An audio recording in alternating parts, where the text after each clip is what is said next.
আর যারা দুনিয়ার জিন্দেগিটাকেই বড় মনে করেছে, যারা কি করেছে, দুনিয়াকেই বড় মনে করেছে, আর তাদের সামনে আখিরাতের বয়ান করা হয়েছে, তাদের সামনে জান্নাতের বয়ান করা হয়েছে, তাদের সামনে পরকালের বয়ান করা হয়েছে, তাদের সামনে কবরের হালতের বয়ান করা হয়েছে, কঠিন কিয়ামতের ময়দানের বয়ান করা হয়েছে। তাদেরকে বলা হয়েছে যে দেখো, দুনিয়া আসল জিন্দেগি নয়, দুনিয়া হচ্ছে ক্ষণস্থায়ী জিন্দেগি।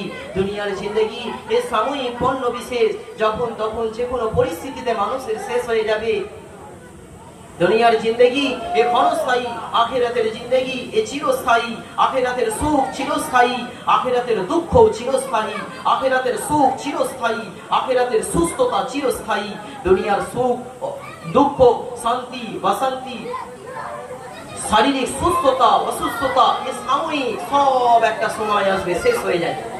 সেই জন্য আল্লাহ তাআলা পবিত্র কোরআনের মধ্যে আয়াত হিসেবে বলতে চেয়েছে, ফাআম্মা মান তাগা, যারা আমার নাফরমানি করেছে, ওয়া আসারাল হায়াতান দুনিয়া, আর যারা দুনিয়ার জিন্দেগিটাকে বড় মনে করেছে, তাদের সামনে আল্লাহর মুনাদি এলান করেছে, তাদের সামনে আল্লাহর ঘোষণাকারী এলান করেছে, অর্থাৎ মুয়াজ্জিন এলান করে শুনিয়ে দিয়েছে, সারা বিশ্ববাসী তোমরা শুনে নাও, আল্লাহু আকবার, আল্লাহু আকবার, আল্লাহ বড়। তোমার কাজ ছোট, তোমার কারোবার ছোট, তোমার ব্যবসা ছোট, তোমার তিজারত ছোট, তোমার জরুরত ছোট, তোমার চায়ের দোকানের তাকাজা ছোট, তোমার মনের খায়সাত যে রয়েছে সেটাও ছোট। দুনিয়ার যে কোনো জরুরত, যে কোনো দরকার তোমার থাক না কেন, সমস্ত কিছু ছোট। কে এলান করছে? আল্লাহর মুনাদি এলান করছে, আল্লাহর ঘোষণাকারী এলান করছে। মুয়াজ্জিন মসজিদের মাইকে এলান করে বলছে, আল্লাহু আকবার, আল্লাহু আকবার। আল্লাহ বড়, যে আল্লাহ তোমাকে হায়াত দিয়েছে, আল্লাহ বড়, যে আল্লাহ তোমাকে সুস্থতা দিয়েছে, আল্লাহ বড়, যে আল্লাহ তোমাকে রোগ ব্যাধি বিমারি থেকে হেফাজত করেছে, আল্লাহ বড়, যে আল্লাহ তোমাকে শারীরিক সুস্থতার মধ্যে রেখেছে, শান্তির মধ্যে রেখেছে, যে আল্লাহ তোমাকে সমস্ত ধরনের খারাপি থেকে হেফাজত করেছে, সেই আল্লাহ বড়। তারপরে ঘোষণা দিচ্ছে, কি ঘোষণা দিচ্ছে? হাইয়া আলাস সালাহ, এসো ভাই নামাজের দিকে এসো, এসো ওই রবের সামনে নিজের মাথাকে নত করো, ওই রবের সামনে নিজের মাথাকে ঝুঁকিয়ে দাও, ওই রবের সামনে নিজের মাথাকে ঝুঁকিয়ে দিয়ে আল্লাহর সামনে অঙ্গীকার করে বলো, আয় আল্লাহ, আমার সামনে দুনিয়া বড় নয়, আমার সামনে দুনিয়ার তাকাজা বড় নয়, আমার সামনে আমার চাষ বড় নয়, আমার সামনে আমার কারোবার বড় নয়, আমার সামনে আমার দোকান বড় নয়, আমার ব্যবসা, আমার তিজারত বড় নয়, আমার বিবি বাচ্চার মহব্বত বড় নয়, আমার দুনিয়ার ব্যস্ততা বড় নয়, আমার দুনিয়ার জরুরত বড় নয়, আমার সামনে আয় আল্লাহ তোমার হুকুম বড়, আয় আল্লাহ তোমার আদেশ আমার সামনে বড়। তোমার ঘোষণাকারী মুয়াজ্জিন এলান করে শুনিয়েছে, হাইয়া আলাস সালাহ, এসো নামাজের দিকে এসো, হাইয়া আলাল ফালাহ, এসো কামিয়াবির মধ্যে আসো। এর মধ্যে কামিয়াবি রয়েছে, এর মধ্যে সফলতা রয়েছে। আয় আল্লাহ, আমি মুয়াজ্জিনের এলানকে আয় আল্লাহ বিশ্বাস করে আমি তোমার দরবারে হাজির হয়েছি। আয় আল্লাহ, আমি সিজদায় মাথা রেখে এই অঙ্গীকার করে বলছি, আয় আল্লাহ, তুমি ব্যতীত কোনো মাবুদ নেই, যে কারণে আমি কাউরের কাছে যাইনি। আয় আল্লাহ, তোমার সামনে নিজের মাথাকে ঝুঁকিয়ে দিয়েছি। আয় আল্লাহ, তুমি তো আমার রব, যে আমাকে সুস্থতা দিয়েছে। আয় আল্লাহ, তুমি তো আমাদের রব, যে আল্লাহ আমাকে চলার ক্ষমতা দিয়েছে। আয় আল্লাহ, তুমি তো আমাদের রব, যে আল্লাহ আমাকে দেখার ক্ষমতা দিয়েছে। আয় আল্লাহ, তুমি তো আমাদের রব, যে আমাদের অঙ্গ পতঙ্গকে বানিয়েছে। সেই জন্য মাহতারাম বুজুর্গ, দোস্ত আজিজো, শুধু এটা আমরা অঙ্গীকার করছি না, বলতে আল্লাহ বলছে। কি বলছে গো? আল্লাহ বলছে পবিত্র কোরআনের মধ্যে এই আয়াতটাকে নিয়ে এসে বলতে চাইছে, দেখো তোমরা কেন আমার সামনে মাথা নত করবে, কেন আমাকে রব হিসেবে মানবে, কেন আমাকে মাবুদ হিসেবে মানবে, কেন আমাকে খালিক হিসেবে মানবে। আল্লাহ পবিত্র কোরআনের মধ্যে আয়াতকে নিয়ে এসে সারা বিশ্বের মানুষকে বলতে চাইছে। কি বলতে চাইছে? বিসমিল্লাহির রহমানির রহিম, ফাবিআইয়ি আলা'i রাব্বিকুমা তুকাযযিবান। কে বলছে গো? আল্লাহ বলছে। কে বলছে? এই আলফাজ কার? এই আলফাজ হচ্ছে আল্লাহ, যিনি আসমানের মালিক। এই আলফাজ কার? এই আলফাজ ওই আল্লাহর, যিনি জমিনের মালিক। এই আলফাজ কার? এই আলফাজ ওই আল্লাহর, যিনি কাল কিয়ামতের কঠিন ময়দানের হিসাবের মালিক। এই আলফাজ কার? এই আলফাজ ওই মালিকের, যিনি আমাদের মওতের পরে দ্বিতীয়বার আবার আমাদেরকে খাড়া করবে।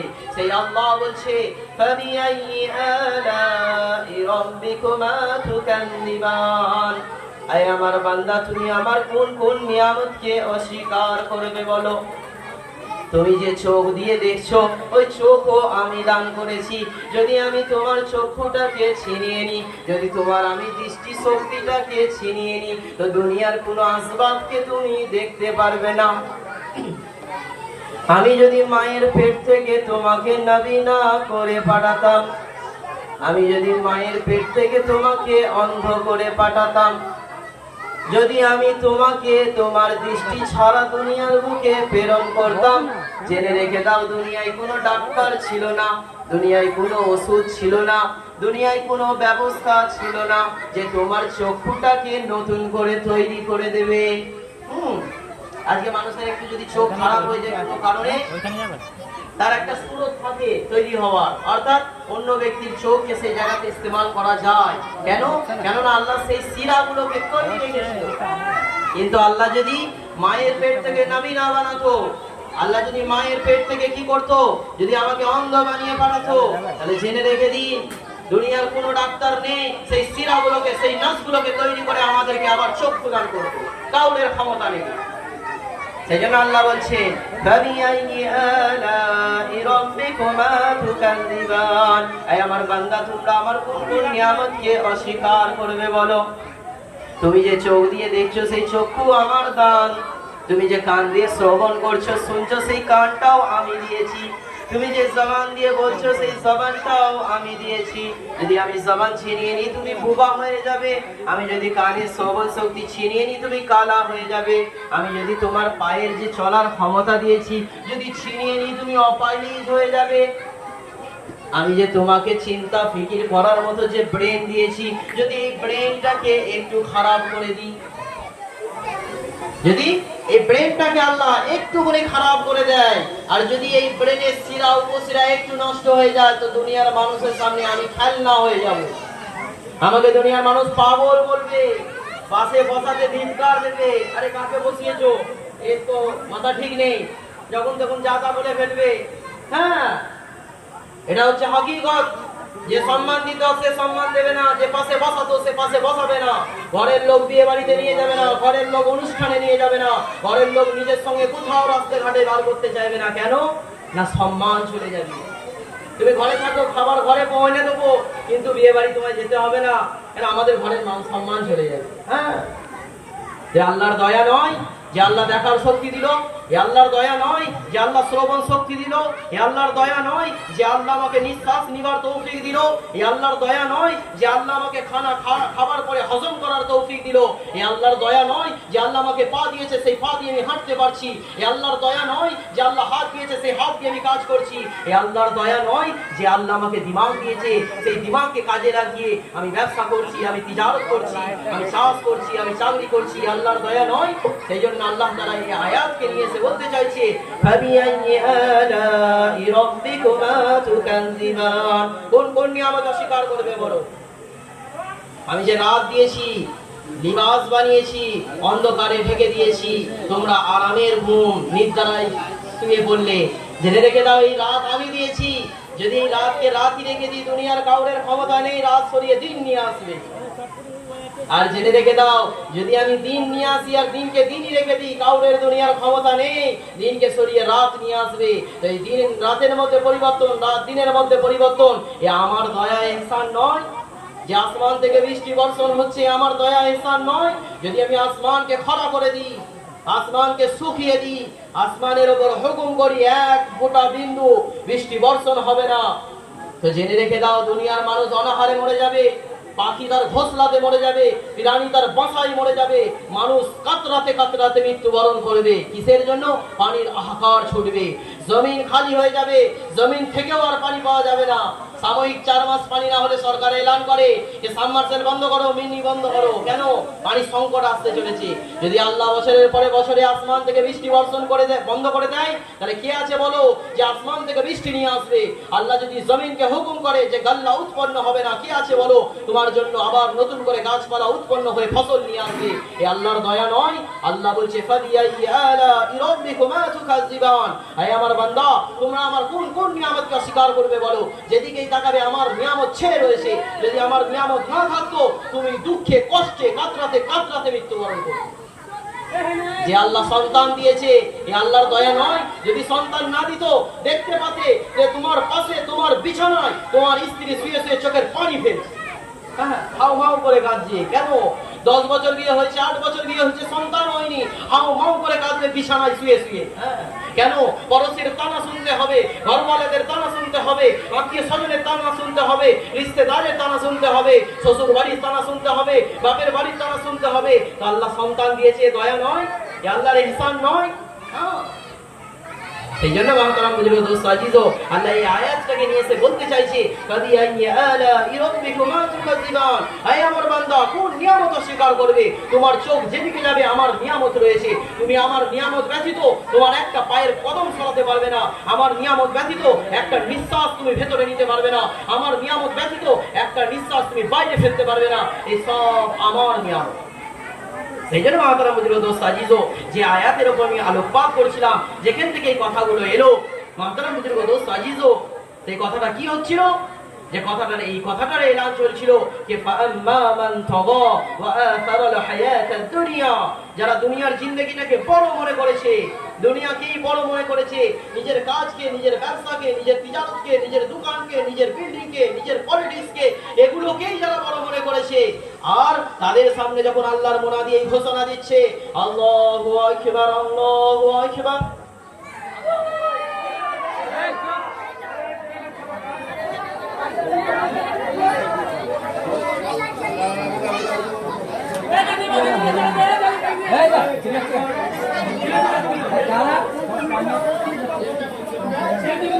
কি হয়েছে বল?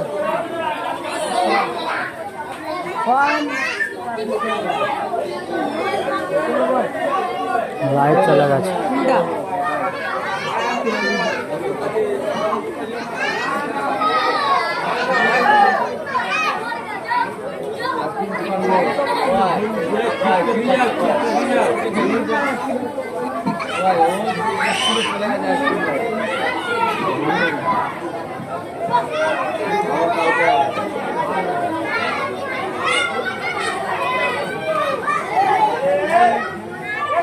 হবে না,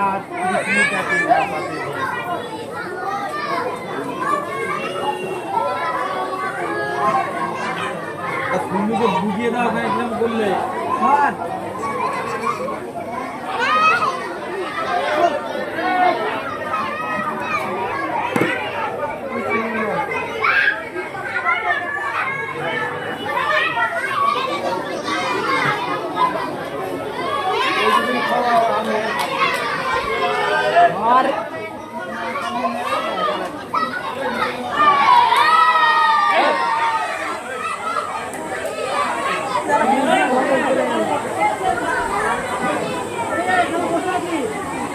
চলে এসেছে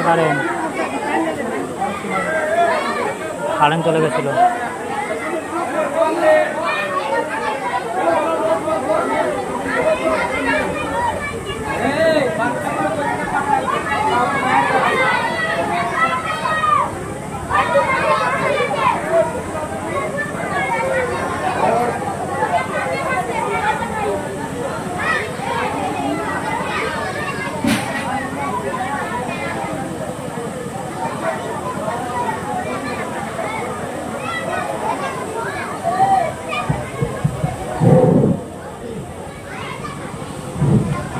ভাই দরুদ শরীফ পড়বে আল্লাহুম্মা সাল্লি আলা সাইয়্যিদিনা মাওলানা মুহাম্মদ ওয়া আলা আলি সাইয়্যিদিনা মাওলানা মুহাম্মদ।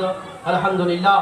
মাদারাম বুজুর্গ দোস্তো, আমি যে কথার উপর আলোকপাত করছিলাম যে আল্লাহ তাআলা পবিত্র কোরআনের মধ্যে আয়াতকে নিয়ে এসে বুঝিয়ে দিয়েছে যে যারা দুনিয়ার জিন্দেগিটাকে বড় মনে করেছে তাদের সামনে আযান দিয়েছে আল্লাহর মুনাদি, আল্লাহ বড়, হাইয়া আলাস সালাহ, নামাজে এসো, হাইয়া আলাল ফালাহ, কামিয়াবির মধ্যে এসো, এর মধ্যে কামিয়াবি সফলতা। তা সত্ত্বেও যখন তারা আল্লাহর হুকুমকে অমান্য করে যখন নামাজ দিনের পর দিন নামাজ ছেড়ে দেয়, যখন দিনের পর দিন আল্লাহর নাফরমানির সঙ্গে জিন্দেগি যাপন করে, যখন আল্লাহর হুকুমকে অমান্য করে সারাটা জিন্দেগি যাপন করে দেয়, আল্লাহ তাআলা বলছেন ইন্নাল জাহিমা হিয়াল মাওয়া, আমি এদের জন্য ঠিকানা তৈরি করেছি। সেই ঠিকানা কোন জায়গা? সেটা হচ্ছে জাহান্নাম তৈরি করেছি। সেই জন্য আল্লাহ তাআলা বুঝে বলছেন আল্লাহ তাআলা পরের আয়াতটাকে নিয়ে এসে বুঝাতে চাইছে যে জান্নাত কাদের জন্য তৈরি করেছি।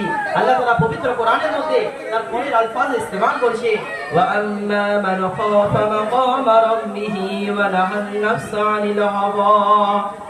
আল্লাহ তাআলা পবিত্র কোরআনের মধ্যে আয়াতকে নিয়ে এসে বলতে চাইছেন যে ওয়া আম্মা মান খাফা মাকামা রাব্বিহি, আমার ওই সমস্ত বান্দা, আমার ওই সমস্ত বান্দি যারা ভয় খেয়েছে, যারা ভয় খেয়েছে। কিসের ভয়?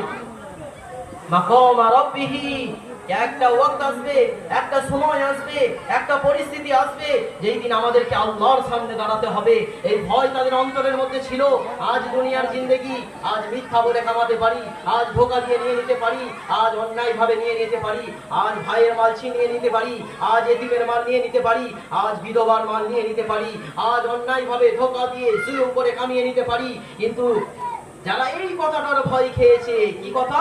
আল্লাহ পবিত্র কোরআনের মধ্যে বলছে ওয়া আম্মা মান খাফা মাকামা রাব্বিহি, যে আমাদেরকে একটা ওয়াক্ত, একটা সময়, একটা পরিস্থিতি, একটা মুহূর্তে আল্লাহর সামনে দাঁড়াতে হবে, নিজের রবের সামনে দাঁড়াতে হবে, নিজের মালিকের সামনে দাঁড়াতে হবে, নিজের মাবুদের সামনে দাঁড়াতে হবে, নিজের প্রতিপালকের সামনে দাঁড়াতে হবে।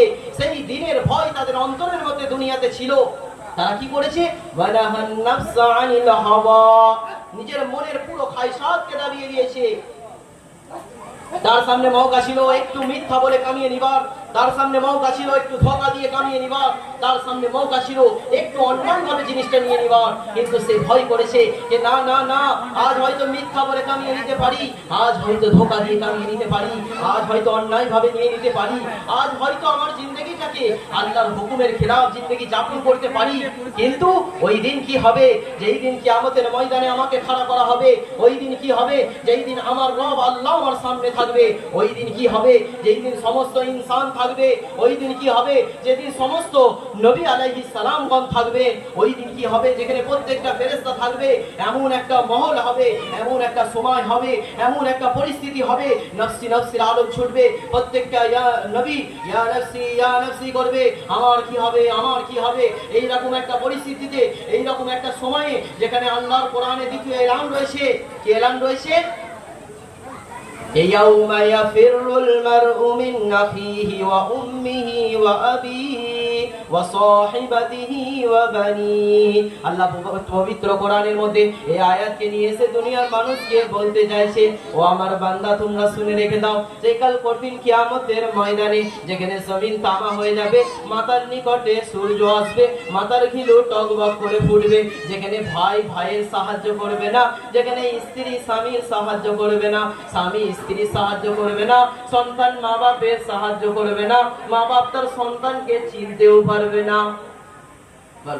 দুনিয়ার বুকে সব থেকে আপন যদি কেউ হয়ে থাকে, তার মার বাপ রয়েছে যে তার আপন। হ্যাঁ, শত লাঠি মারো, শত বার করে দাও, শত ঘর থেকে দূর করে দাও, নিজে বিল্ডিং এ থাকো, নিজে আয়েসে থাকো, আরামে থাকো, এসিতে থাকো, যে পরিস্থিতিতেই তুমি থাকো না কেন, আর তোমার মা বাপকে যেখানেই তুমি ছেড়ে দাও না কেন, মা বাপ যদি পুরো গরমে শুনতে পারে আমার ছেলের গুরুতর রোগ হয়েছে, তো মা বাপ তার প্রথমে ছুটে আসবে। আসবে কি আসবে না বলো? হ্যাঁ, প্রথম ছুটে আসবে তার মা বাপ। কেন? রোগ হয়েছে। হ্যাঁ, কেন আসবে? ছেলে তো মেরেছিল। কেন আসবে? ছেলে তো ঘর থেকে বার করে দিয়েছিল। কেন আসবে? কেননা অন্তরে মা বাপের মহব্বত রয়েছে।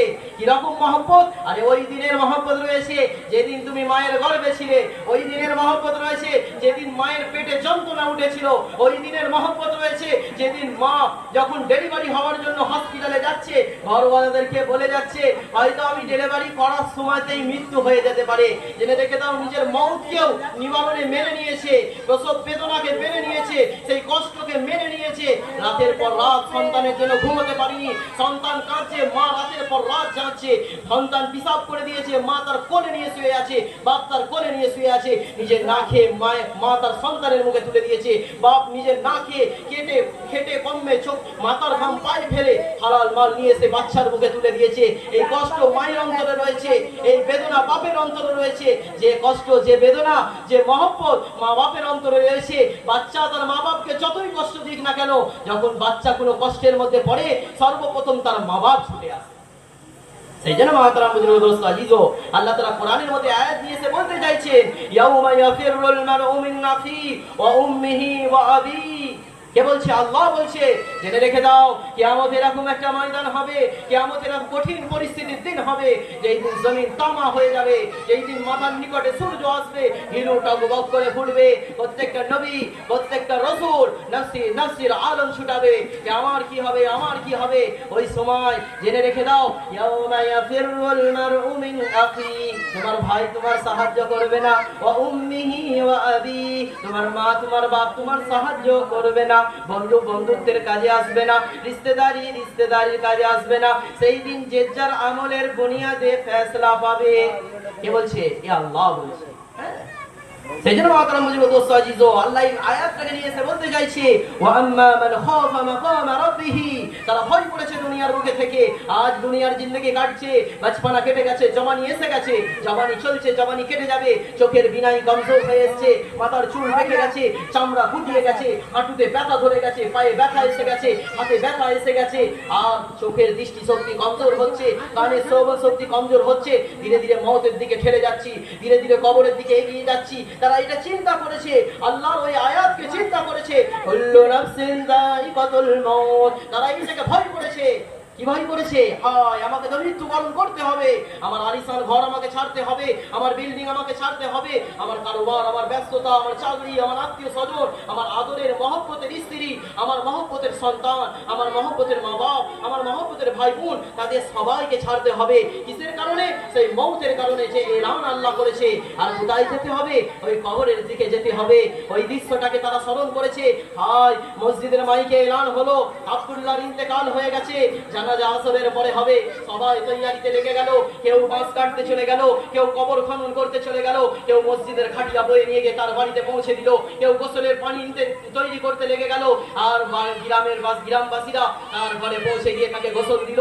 ওই সময়টাকে সে স্মরণ করেছে। হায় আজকে একে গোসল দেওয়া হচ্ছে, যে নিজের গোসল নিজে করছিল, কিন্তু আজকে মানুষের গোসলের মহতাজ হয়ে গেল। আজকে একে গোসল দেওয়া হচ্ছে, একে ঘরের খাট থেকে নামিয়ে নিয়ে আসা হয়েছে, কালকে এই দিন আমার সঙ্গে আসবে, কালকে এই সময় আমার জন্য আসবে, আমাকেও আমার ঘর থেকে নামানো হবে, আমার খাট থেকে নামানো হবে, আমার বিছানা থেকে নামানো হবে, আমাকে এইরকম বারান্দায় চাটাই বিছিয়ে শুইয়ে দেওয়া হবে, আমাকেও গোসল দিয়ে দেবে, আমাকে এইভাবে কাফন পরানো হবে, আমাকেও এইভাবে খাটিয়ার উপর রাখা হবে। আর গ্রামবাসী কাঁদবে, আমার চোখের সামনে আমার ভাই কাঁদবে, আমার বোন থাকলে কাঁদবে, আমার সন্তানরা কাঁদবে, আহারে আমার মা বাপ যদি হায়াতে থাকে তারা ঝরঝর করে কাঁদবে, আমার প্রতিবেশীরা কাঁদবে, আমার রিশতেদার কাঁদবে, আমার বন্ধু বান্ধব কাঁদবে, আমার সন্তানরা তারাও আমার পাশে বসে বসে কাঁদবে। ওই সময় যেটা আজকে ওদের বাড়িতে দেখছি, কালকে আমার সঙ্গে ঘটতে চলেছে। আজকে লাশ হয়ে ওই ব্যক্তি রয়েছে, কালকে লাশ হয়ে আমি থাকবো। আজকে ওদের ঘরওয়ালারা অঝরে কাঁদছে আর বুকের কলিজার কষ্টটাকে জাহির করছে, কালকে আমার ঘরওয়ালারাও এইভাবে কাঁদবে আর কষ্টটাকে জাহির করবে। তারা ওই দিনটাকে ভয় করেছে। কি হবে যখন ওই একাকী ঘর অর্থাৎ কবরের মধ্যে সবাই দিয়ে চলে আসবে, ধীরে ধীরে কাঁধে করে রওনা হবে, গ্রামবাসী যাবে, আত্মীয় স্বজন যাবে, আর প্রতিবেশীরা যাবে, নিজের বন্ধু বান্ধব যাবে, সবাই যাবে।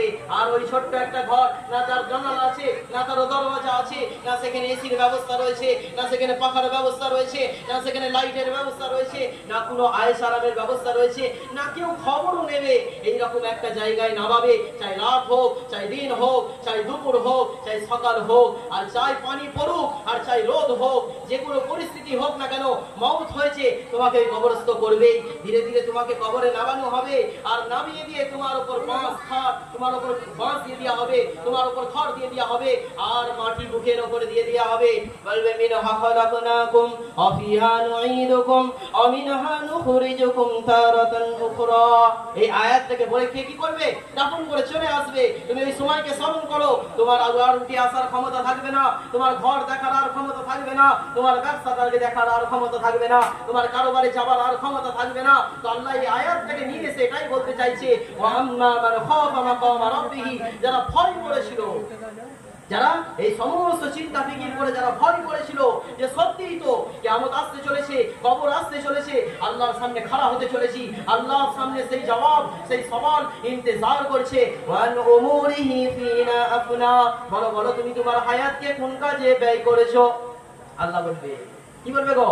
ওয়ান উমুরিহি ফিনা আফনা, বলো তোমার হায়াত কোন কাজে লাগিয়েছো বলো। তুমি ব্যবসা করতে গিয়ে নামাজ ছেড়ে দিলে, তুমি চাষ করতে গিয়ে নামাজ ছেড়ে দিলে, তুমি ওই আল্লাহর হুকুম ছাড়লে যে আল্লাহ তোমাকে সুস্থ রেখেছিল, তুমি আল্লাহর হুকুম ছাড়লে যে আল্লাহর হুকুম, অর্থাৎ সুস্থতা নিয়ে, শরীর নিয়ে, জিসিম নিয়ে তুমি কি করলে? কাজ কারোবার, ব্যস্ততা, চাকরি, চাষ সব করলে, আর সেই আল্লাহর হুকুমকে ছেড়ে দিলে। তো সে ভয় করেছে, এই কিয়ামতের কঠিন ময়দানে সবার ইন্তজার করছে। ওয়ান উমুরিহি ফিনা আফনা, বলো পুরো হায়াত দিয়েছিলাম, সেই হায়াত কোথায় লাগিয়ে দিলে? ওয়ান শাবাবিহি ফিমা আবলা, যে জওয়ানি দিয়েছিলাম সেই জওয়ানি কোথায় লাগালে বলো। সেজন্য মাতরম মুজুর দোস্ত আজিজো, আল্লাহ এই আয়াতের পরে বলছে ওয়ানা হান্নাফসা আনিল হাওয়া, নিজের পুরো খায়সাতকে দাবিয়ে দিয়েছে, নিজের মনের পুরো খায়সাতকে দাবিয়েছে। কার সামনে? আল্লাহর হুকুমের সামনে দাবিয়েছে। কার সামনে? আল্লাহর রাসূলের তরিকার সামনে দাবিয়েছে। হ্যাঁ, আজকে আশিকে রাসূল বলে খালি দাওয়াত রয়েছে, খালি ঝান্ডা হিলান রয়েছে, আর কি রয়েছে? নারায়ে তাকবীর রয়েছে, তাছাড়া কিচ্ছু নেই। আরে আশিকে রাসূল তো ওই ব্যক্তি যে ব্যক্তির জিন্দেগিতে আশিকে রাসূলের অনুসরণ রয়েছে। আশিকে রাসূল তো ওই ব্যক্তি যে ব্যক্তির জিন্দেগিটা আল্লাহর নবীর তরিকা অনুযায়ী জিন্দেগি যাপন হচ্ছে। আজকে আমাদের কি পরিস্থিতি বলো? আজকে ঘরওয়ালাদের কি পরিস্থিতি বলো? হ্যাঁ, কি রয়েছে বলো আজকে জিন্দেগি? আজকে আমার ঘরের সন্তানরা, আমি আশিকে রাসূল আশিকে রাসূল বলে দাওয়া করছি, কিন্তু আমার সন্তানকে আমি এমন পোশাক পরাচ্ছি যে পোশাকটা আল্লাহর রাসূলের সুন্নতের বিরোধিতা করছে, যে পোশাকটা ইসলামের বিরোধিতা করছে, যে পোশাকটা কি করছে গো? শরীয়তের বিরোধিতা করছে। একটা ছেলে কি বলছে জানেন? কিছুদিন আগে কথা বলছি, একটা ছেলে এমনই চুল কেটেছে, তার মাথার ভিসাটা এমনই চুল কেটেছে, শুধু এই জায়গাটা চুল ছাড়া কোনো জায়গায় চুল নেই, চারিদিক দিয়ে কেটেছে। ছেলেটা বড় নয় যে সাবালক হয়ে গেছে, বালক হয়ে গেছে, একদম বড় হয়ে গেছে, বাড়ি পর্যন্ত পৌঁছে গেছে, মন মর্জি করেছে, সে নয়, বলকে একটা বাচ্চা, একটা 8 বছরের বাচ্চা, 7 বছরের বাচ্চা, ছোট্ট ছেলে, যে তার মা বাপের কথায় উঠবে বসবে, সেই ছেলেটার চুলটা এরকম কাটা হয়েছে। আমি জিজ্ঞাসা করলাম, আরে তুই এরকম চুল কেটেছিস, তোর আব্বা দেখলে তো মারবে। সেই ছেলেটা বলছে, আমি চুল কাটিনি, আমার আব্বা নিয়ে গিয়ে কাটিয়ে এনেছে। এ হচ্ছে আশিকে রাসূল যে দাওয়া করছে। বলো, এটা আশিকে রাসূল? না, আশিকে রাসূল তো ওই ব্যক্তি যার ঘর থেকে বোঝা যাবে, যার সন্তানকে দেখে বোঝা যাবে, যার পরিবেশকে দেখে বোঝা যাবে, যার আত্মীয় স্বজনকে দেখে বোঝা যাবে, যার ব্যবহারকে দেখে বোঝা যাবে। এ তো আশিকে রাসূল। যে খানা খাবে দস্তরখান মিশিয়ে খাবে, যে খানা মুখে তুলবে বিসমিল্লাহ বলে তুলবে, খানা খাবার মাঝে আল্লাহ শুকর আদায় করবে, এ তো আশিকে রাসূল। তার লিবাস হবে সুন্নাত অনুযায়ী, তার মাথায় টুপি থাকবে, চেহারায় দাড়ি থাকবে, তাকে বোঝা যাবে দেখে তো আশিকে রাসূল রয়েছে। হ্যাঁ, যার প্রত্যেকটা আমাল আল্লাহ নবী সাল্লাল্লাহু আলাইহি ওয়াসাল্লামের সুন্নাত তরিকায় হবে। হ্যাঁ, এ তো আশিকে রাসূল। যে না তার মা বাপের হক আদায় করবে, হ্যাঁ, যে তার মা বাপের হক আদায় করবে, সে তো আশিকে রাসূল। আল্লাহ নবী সাল্লাল্লাহু আলাইহি ওয়াসাল্লামের ওয়াদা রয়েছে, যে আল্লাহ নবী সাল্লাল্লাহু আলাইহি ওয়াসাল্লাম বলছেন যে তোমরা যদি তোমাদের হায়াতের মধ্যে দুজনাকে পাও, নিজের মা বাপকে অথবা বাপকে অথবা মাকে, তো দুজনার খিদমত করে নিজের জান্নাত তৈরি করে নাও। আজকে আমাদের মহল কত খারাপ হয়ে গেছে। আজকে আমাদের মাবুন বেপরদগির সঙ্গে জিন্দগি যাপন করছে, অথচ আমরা বাপ হয়ে, আমরা পিতা হয়ে, আমরা বাড়ির পরিবারের গার্জেন হয়ে সেই সমস্ত বেহুদাপুনা পোশাক একটা বয়স্ক অর্থাৎ প্রাপ্তবয়স্ক মেয়ে ছেলেকে নিয়ে এসে দিচ্ছি যে আমার মেয়ে হয়, সে পরে বাজারে যাচ্ছে। কি করে আশিকে রাসূল হতে? সেই জন্য মাতারা মুজিব দোস্ত আজিজো, এই যে আয়াতটা আল্লাহ নিয়ে এসেছে, এই আয়াত থেকে নিয়ে এসে এটা বোঝাতে চাইছে যে ওয়ানা হান্নাফসা আনিল হাওয়া, যে নিজের মনের পুরো খায়সাতকে দাবিয়েছে না, এটা নাফরমানি, এটা আল্লাহর হুকুম নয়, এটা আল্লাহ করতে নিষেধ করেছে, আমি কিভাবে করতে পারি? আল্লাহ তারপরে আয়াতে বলছে ফাইনাল জান্নাতা হিয়াল মাওয়া, এদের ঠিকানা কি হবে? জান্নাত হবে। সেই জন্য মাহতারাম দোস্ত আজিজো, এই 12 রবিউল আউয়াল আমরা বারবার শুনি, বারবার বলি, আর বারবার প্রত্যেক বছর দেখছি এই 12 রবিউল আউয়ালে আল্লাহ নবী সাল্লাল্লাহু আলাইহি সাল্লামের জিন্দেগি যাপনকে বয়ান করা হয়। এইগুলো আমার জিন্দেগির মধ্যে নিয়ে আসতে হবে, আমার প্রতিবেশীর সঙ্গে কিভাবে ব্যবহার করতে হবে, চাই মুসলমান হোক চাই গায়ের মুসলিম হোক, যে সম্প্রদায়ের মানুষ হোক না কেন, তার সঙ্গে ব্যবহার কিরকম হতে হবে, তার আখলাক কিরকম হতে হবে, তার চরিত্র কিরকম হতে হবে, যেটা আল্লাহ নবী সাল্লাল্লাহু আলাইহি সাল্লাম তার জীবনী দ্বারা, তার জিন্দেগি দ্বারা মানুষের সামনে প্রতিফলন ঘটিয়ে দিয়ে গেছে। দেখো আল্লাহ নবী সাল্লাল্লাহু আলাইহি সাল্লামের জিন্দেগির মধ্যে একটা ওয়াকিয়া রয়েছে ছোট্ট, যেটা দু রকম ইখতিলাফের সঙ্গে রয়েছে, দু রকম ভাবে বয়ান করা হয়েছে। একটা বুড়িমার কিস্সাকে বয়ান করা হয়েছে, যেটা এরকম কিস্সা দু রকম হিস্সায় বয়ান করা হয়েছে। একরকম হিস্সা হচ্ছে আল্লাহ নবী সাল্লাল্লাহু আলাইহি সাল্লাম যখন দাওয়াতের মেহনত করতেন, দিনের মেহনত করতেন, মানুষকে কুল লা ইলাহা ইল্লাল্লাহ দাওয়াত দিতেন, কে এক আল্লাহকে মেনে নাও তোমরা কামিয়াব হয়ে যাবে, যখন দাওয়াত দিতেন, তো একজন মহিলা, একজন বৃদ্ধা, সে কি করতো? আল্লাহ নবী সাল্লাল্লাহু আলাইহি সাল্লামকে তো মানতেন না, কিন্তু আল্লাহ নবী সাল্লাল্লাহু আলাইহি সাল্লামের উপর বহু অত্যাচার করতেন, বিভিন্ন ধরনের অত্যাচার করতেন। কখনো রাস্তায় কাঁটা বিছিয়ে দিতেন, কখনো ময়লা ফেলে দিতেন, বিভিন্ন ভাবে অত্যাচার করতেন। আল্লাহ নবী সাল্লাল্লাহু আলাইহি সাল্লাম জানতেন যে এই মহিলা আমার জন্য অত্যাচার করে, অর্থাৎ এই মহিলা আমার জন্য কাঁটা বিছিয়ে রাখে, বুঝলেন? এই মহিলা আমার রাস্তায় কি করে দেয়? ময়লা ফেলে দেয়, আবর্জনা ফেলে দেয়, যাতে আমি এইখান থেকে না যেতে পারি। একদিন দেখছে আল্লাহ নবী সাল্লাল্লাহু আলাইহি সাল্লাম দেখছেন যে রাস্তা থেকে আমি যাচ্ছি, যেখানে প্রত্যেকদিন কাঁটা বিছানো থাকতো, যেখানে প্রত্যেকদিন ময়লা আবর্জনা ফেলা থাকতো, যে রাস্তাতে আমাকে প্রত্যেকদিন কষ্ট দিবার জন্য সেই রাস্তাকে ওই রকম ভাবে তৈরি করা হতো, আজ আমি সেই রাস্তা থেকেই হাঁটছি, কিন্তু সেই রাস্তা দেখছি পরিষ্কার, সেই রাস্তা দেখছি ঝকঝক করছে, না সেখানে কাঁটা আছে, না সেখানে পাতা আছে, না সেখানে আবর্জনা আছে, না কোনো কষ্টের জিনিস সেই রাস্তাতে পড়ে রয়েছে, সেই রাস্তা পরিষ্কার রয়েছে।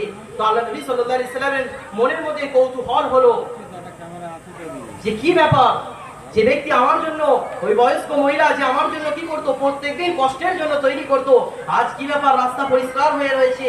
তো আল্লাহ নবী সাল্লাল্লাহু আলাইহি সাল্লাম খোঁজ নিলেন, তো আল্লাহ নবী সাল্লাল্লাহু আলাইহি সাল্লাম জানতে পারলেন যে ওই মহিলা, অর্থাৎ ওই বৃদ্ধা মহিলা যে আল্লাহ নবী সাল্লাল্লাহু আলাইহি সাল্লামের জন্য কাঁটা বিছাতেন, তো সেই ব্যক্তি অসুস্থ হয়ে রয়েছে। তো আল্লাহ নবী সাল্লাল্লাহু আলাইহি সাল্লাম সেই অসুস্থ মহিলার কাছে গেলেন, সেই অসুস্থ মহিলার কাছে গেলেন, আর যাওয়ার পর খায়ের খবর নিচ্ছেন।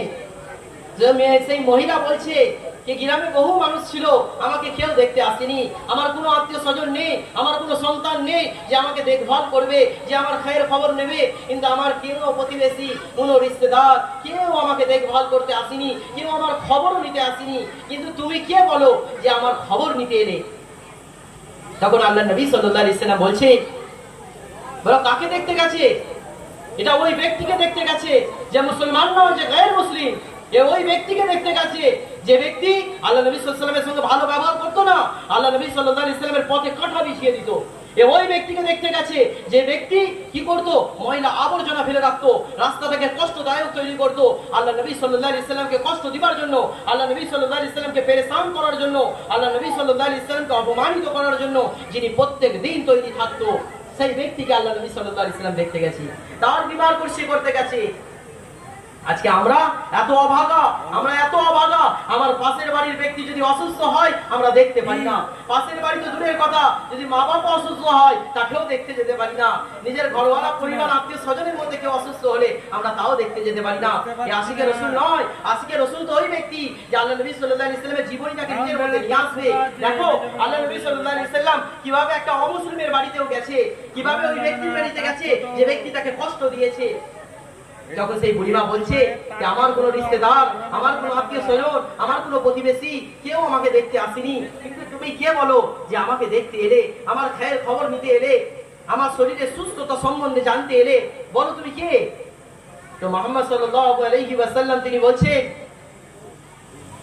ওই বুড়িমাকে লক্ষ্য করে বলছেন, আরে বুড়িমা, আমি সেই ব্যক্তি যার জন্য তুমি প্রত্যেক দিন ইন্তজার করো, আমি সেই ব্যক্তি যার জন্য তুমি প্রত্যেক দিন ইন্তজার করো, যার জন্য তুমি রাস্তায় প্রত্যেক দিন কাঁটা বিছিয়ে দাও, যার জন্য তুমি প্রত্যেক দিন ওই রাস্তাটাকে ময়লা আবর্জনার দ্বারা ভর্তি করে দাও, যাকে কষ্ট দিবার জন্য তুমি প্রত্যেক দিন ইন্তজার করতে থাকো, আমি সেই মুহাম্মদ সাল্লাল্লাহু আলাইহি সাল্লাম যিনি তোমাকে দেখতে এসেছেন।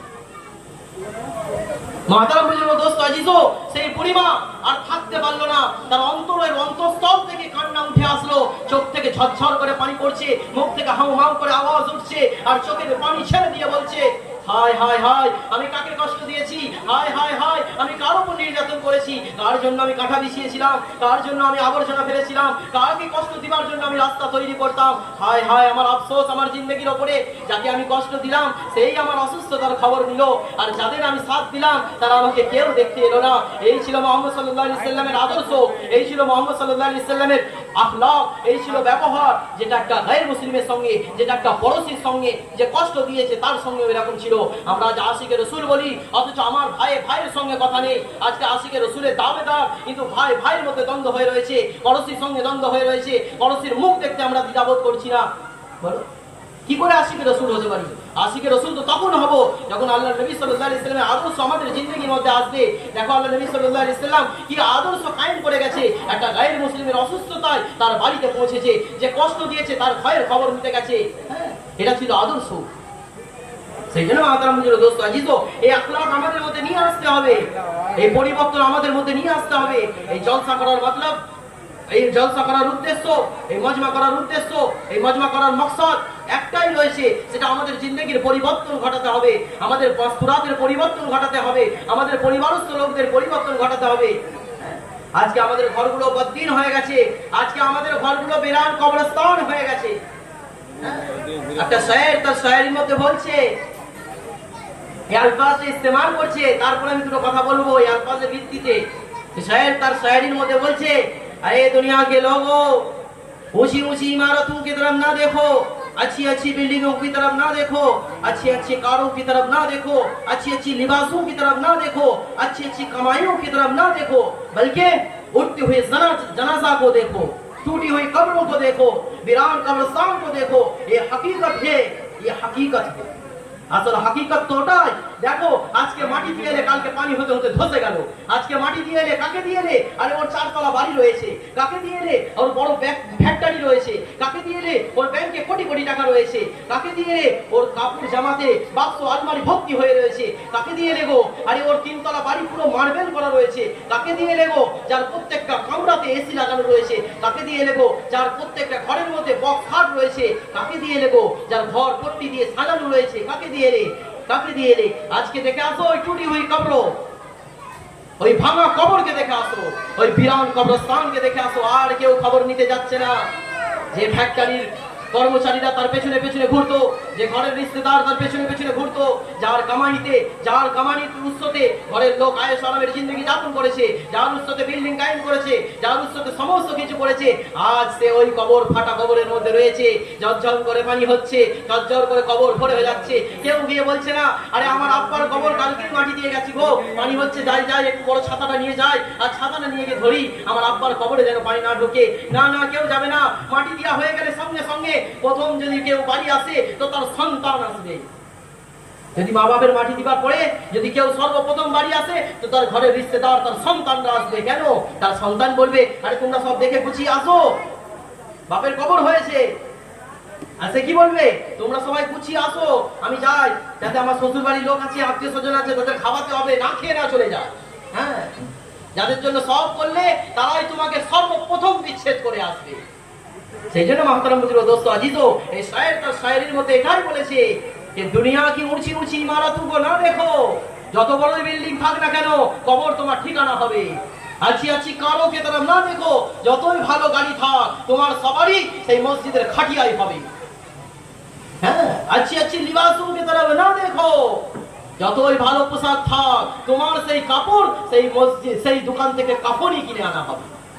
কোটিপতির মালিক তোমাকে বলা হবে না যাও এত সুন্দর জামা তৈরি করে নিয়ে এসে তাকে পরিয়ে দাও। না না, তোমার জন্য ওই কাপড় নিয়ে আসবে যে কাপড় একটা গরিবের জন্য আসছিল, তোমার জন্য ওই খাটিয়া আসবে যে খাটিয়া একটা গরিবের ঘরে পৌঁছাচ্ছিল, তোমার জন্য ওই কবরই তৈরি হবে যেটা একটা গরিবের জন্য তৈরি হচ্ছিল।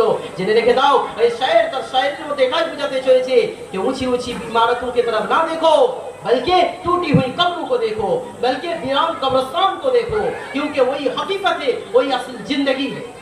সেজন্য মাহতারাম বুজুর্গ দোস্ত আজিজ, এই আয়াতটাকে নিয়ে এসে আল্লাহ তাআলা এটাই বোঝাতে চেয়েছে যারা এই দিনটাকে ভয় করেছে আল্লাহর সামনে আমাকে দাঁড়াতে হবে, এদেরই ঠিকানা সেই জান্নাত। সেই জন্য মহাতারাম বুঝবো দোস্ত আজিজও একটু চিন্তা ফিকির করতে হবে। যদি চিন্তা ফিকির না করি তো জিন্দগির মধ্যে কোনো পরিবর্তন ঘটবে না। আজকে আমাদের ঘর সব বিরান কবরস্থান হয়ে গেছে। কি হয়ে গেছে গো? সব বিরান কবরস্থান হয়ে গেছে। ঘর থেকে নামাজি উঠে গেছে, কোরআন তিলাওয়াতের গুণ উঠে গেছে। খালি বলছি ইমাম সাহেবকে নিয়ে আসো, মহান সাহেবকে নিয়ে আসো, হাফিজ সাহেবকে নিয়ে আসো, একটু দোয়া করে দেবে, বাস সব হয়ে গেল। কি হয়েছে গো? ঘরে অশান্তি হচ্ছে। কি হয়েছে? ঘরে বিমারি চলছে। কি হয়েছে? যাও ডেকে নিয়ে আসো, একটুখানি পড়বে, দোয়া হয়ে যাবে, সব মিটে যাবে। হয়ে যাবে না? अरे रहमत बुलाना चाहते हो तो घर में कुरान की तिलावत करो। रहमत बुलाना चाहते हो तो घर में नमाज की शुरुआत करो। घर में रहमत उतारना चाहते हो, घर में बरकतें उतरना चाहते हो तो क्या करो? नमाज की इक्तिदा करो। अरे बोलो गौर किया गया देखो सब कब्रस्तान हो गए, नमाजी নেই। ঘরে শুরুয়াত হচ্ছে ঝাঁটা দিয়ে। ঘরে শুরুয়াত হওয়া দরকার ছিল ফজরের নামাজ দিয়ে। যখন একটা ঘরের মহিলা, যখন একটা ঘরের মা যখন নামাজের মুসাল্লা বিছাবে, ফজরে উঠে ওযু করবে, মুসাল্লা বিছিয়ে নামাজে খাড়া হবে, আর খাড়া হয়ে ফজরের নামাজ আদায় করবে, আর হাত তুলে দোয়া করবে, আয় আল্লাহ তুমি এই ঘর থেকে কি করে দাও? অশান্তিকে দূর করে দাও। আয় আল্লাহ আমার সন্তানকে সুস্থ করে দাও। আয় আল্লাহ আমার ঘরের মধ্যে রহমত কায়েম করে দাও। আয় আল্লাহ আমার ঘরের মধ্যে বরকত কায়েম করে দাও। ঘরের মধ্যে সূরা ইয়াসিন তিলাওয়াত করবে, ইয়াসিন তিলাওয়াত করে আল্লাহর কাছে হাত তুলে দোয়া করবে। বলে এই ঘরের মধ্যে রহমত আসবে কি আসবে না বলো? এই ঘরের মধ্যে বরকত আসবে কি আসবে না বলো? আজকে কি রয়েছে গো? বৌমা শাশুড়ির মধ্যে খালি দ্বন্দ্ব লেগে রয়েছে, খালি ঝগড়া লেগে রয়েছে। এই কিসের জন্য লেগে রয়েছে? শুধু দিনদারি না থাকার কারণে, বুঝ না থাকার কারণে। হ্যাঁ, যদি বৌমা শাশুড়িকে তুলতো, শাশুড়ি বৌমাকে তুলতো, এই যদি পেহেল হতো, এই যদি শুরুয়াত হতো, এই যদি ঘরের মহল হতো, বৌমা শাশুড়িকে তুলে বলছে যে মা নামাজ পড়বে না, নামাজের ওয়াক্ত হয়ে গেছে। শাশুড়ি বৌমাকে যদি তুলে বলতো বৌমা নামাজ পড়বে না, নামাজের ওয়াক্ত হয়ে গেছে। যদি দুজনাই ফজরের নামাজ পড়তো, আর ফজরের নামাজ পড়ে দুজনাই ইয়াসিন পড়ে যখন দোয়া করতো, বলে ওই ঘরের মধ্যে রহমত আসবে কি আসবে না বল? ওই শাশুড়ি বৌমার মধ্যে মিল মহব্বত আসবে কি আসবে না বল? আজকে শাশুড়ি বউয়ের মুখ দেখতে চাইছে না, বৌমা শাশুড়ির মুখ দেখতে চাইছে না। কেন হচ্ছে বলো?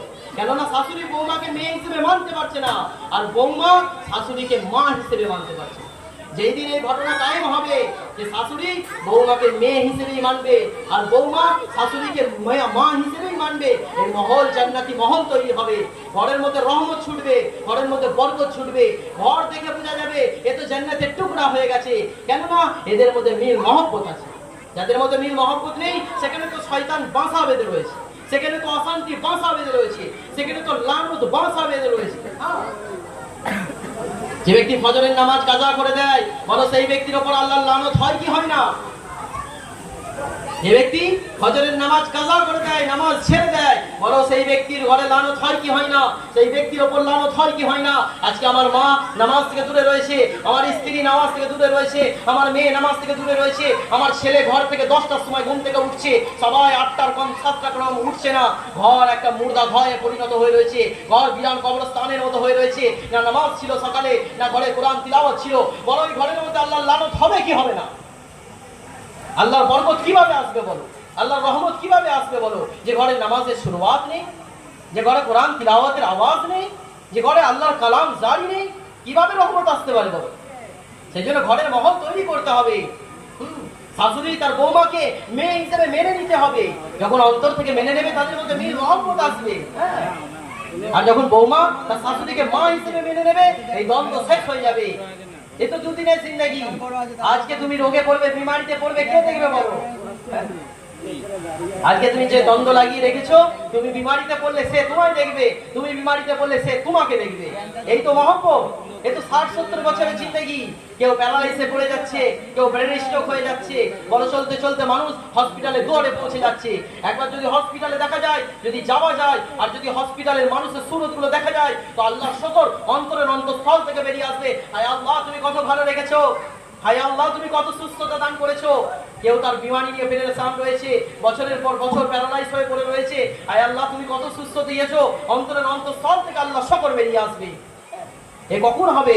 মহল তখন তৈরি হবে যখন দিনদারি আসবে, যখন ঘরের মধ্যে তালিম জিন্দা হবে, যখন ঘরের মধ্যে কোরআন হাদিসের আলোচনা হবে, তার স্বামী তার স্ত্রীকে কোরআনের আয়াত শোনাবে, যখন স্বামী তার স্ত্রীকে হাদিস শোনাবে, দিনের কথা শোনাবে, কবরের আযাবের কথা শোনাবে, জান্নাত জাহান্নামের কথা শোনাবে, যখন মা বাপ তার সন্তানকে শোনাবে, সন্তান তার মা বাপকে শোনাবে, ভাই তার বোনকে শোনাবে, বোন তার ভাইকে শোনাবে, যখন মহলটা দিনদারির মধ্যে আসবে, দিনের পেশা কায়েম হবে, ঘরের মধ্যে নামাজ চলবে, ঘরের মধ্যে কোরআনের তিলাওয়াতের আওয়াজ গুনগুন করবে, তখন সেই ঘর এ তো জান্নাতের টুকরা হয়ে যাবে।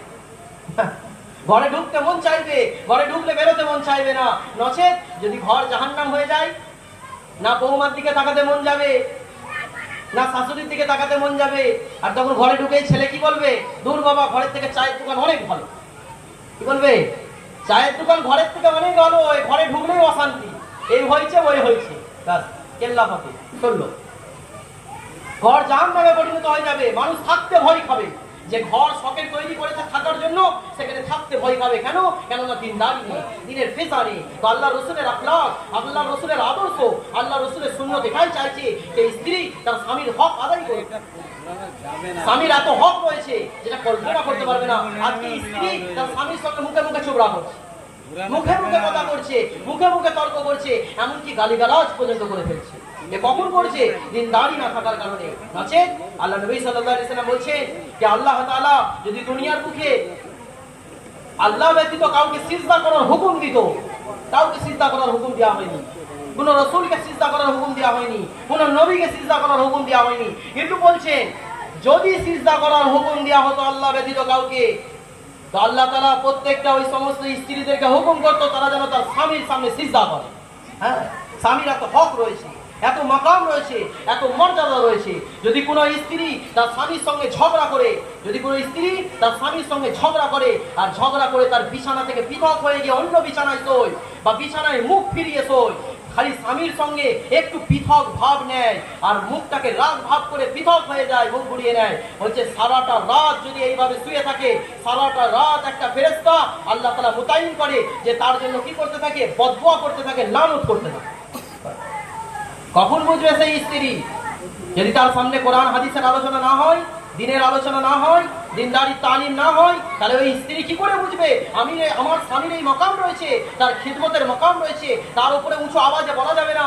যেরকম সন্তান তার মা বাপের উপরে আওয়াজ দিয়ে বলতে পারে না, মা বাপের সামনে উফ করতে পারে না, ঠিক একটা স্ত্রী তার স্বামীর সামনে আওয়াজ দিয়ে কথা বলতে পারে না। এই স্ত্রী কখন বুঝবে? এই দিনদারি কখন আসবে? আল্লাহর আশিকে রসুল আমি দাওয়া করছি, আশিকে রসুল বলে নারা লাগাচ্ছি। আসল তো আশিকে রসুল ওই ব্যক্তি যার মধ্যে আল্লাহ নবী সাল্লাল্লাহু আলাইহি ওয়াসাল্লামের জীবনী এসে গেছে। হ্যাঁ, যে ঘরের মধ্যে দিনদারি এসে গেছে, যে মাসুরাতের মধ্যে দিনদারি এসে গেছে, ওই মাসুরাত তো জান্নাতের একটা মহল তৈরি করে দিয়েছে। ওই ঘর তো একটা জান্নাতের টুকরা হয়ে গেছে। ঘরে ঢুকতে মন চাইবে। ঘরওয়ালা গ্রামবাসী তার সামনে কি দেবে গো? মিশাল দেবে। আরে আমাদের গ্রামে একটা বাড়ি রয়েছে, যে বাড়িটাকে দেখলে মন খুশ হয়ে যায়, যে বাড়ির প্রত্যেকটা মহিলা নামাজি রয়েছে, যে ঘর থেকে কোরআনের আওয়াজ শুনতে পাওয়া যায়, সব সময় যেন কোরআনের আওয়াজ চলছে, তাদের মধ্যে কোনোদিন ঝগড়া হতে দেখিনি, তার স্বামী স্ত্রীর মধ্যে কোনোদিন ঝগড়া হতে দেখিনি, তার শ্বশুর শাশুড়ির মধ্যে কোনোদিন ঝগড়া হতে দেখিনি, তাদের বৌমা শাশুড়ির মধ্যে কোনোদিন ঝগড়া হতে দেখিনি। এরা তো একটা দিনদারির মাহফিল কায়েম করে রেখেছে, দিনদারির মকাম কায়েম করে রেখেছে, একটা মহল তৈরি করে রেখেছে। তো বিশাল হবে। আল্লাহ নবী সাল্লাল্লাহু আলাইহি ওয়াসাল্লামের আসল উদ্দেশ্যই তো এটা, যে আল্লাহ রাসূলের জিন্দেগি আখলাক এটা সারা বিশ্বের বুকে ছড়িয়ে যাক, আর প্রত্যেকটা মানুষ এই আখলাককে আপনি নিয়ে, সেই আখলাককে নিজেদের মধ্যে নিয়ে। এই কখন হবে বলো? আল্লাহ নবী সাল্লাল্লাহু আলাইহি ওয়াসাল্লাম যখন জাহেলিয়াতের জামানাতে এসেছিলেন, যখন আবির্ভাব হয়েছিল, এরকম একটা জামানা ছিল, এরকম একটা পরিস্থিতি ছিল, এরকম একটা মুহূর্ত ছিল, সেই সময় মানুষ ছিল না, সেই সময় মানুষ হিংস্র একটা পশুর ন্যায় ছিল। হ্যাঁ, কিরকম জামানা ছিল বলো? একটা মহিলা হেঁটে যাচ্ছে, জামানার একটা হিস্সা তুলে ধরা হয়েছে, একটা মহিলা হেঁটে যাচ্ছে, কিছু ছেলে, জবান ছেলে তারা বসে রয়েছে, তীরন্দাজ বসে রয়েছে, আর সেই মহিলাটা গর্ভবতী, যে হেঁটে যাচ্ছে।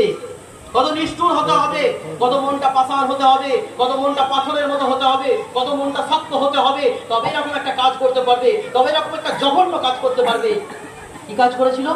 সেই মহিলাকে ধরে এরা একটা মাসওয়ারা করছে, আচ্ছা বলো দেখিনি, ওই মহিলার পেটের মধ্যে বাচ্চা সন্তান পুরুষ আছে না মহিলা আছে? কি আছে বলো? পুত্র আছে না কন্যা আছে বলো? তর্ক হয়েছে, কেউ বলছে পুত্র, কেউ বলছে কন্যা। কিরাম জামানা ছিল বলো, কত নিষ্ঠুর হতে হবে বলো, কত পাষাণ হতে হবে বলো, সেই মহিলার পেটটাকে ফেরে বাচ্চাটাকে বার করে দেবে। কিরাম জামানা ছিল বলো।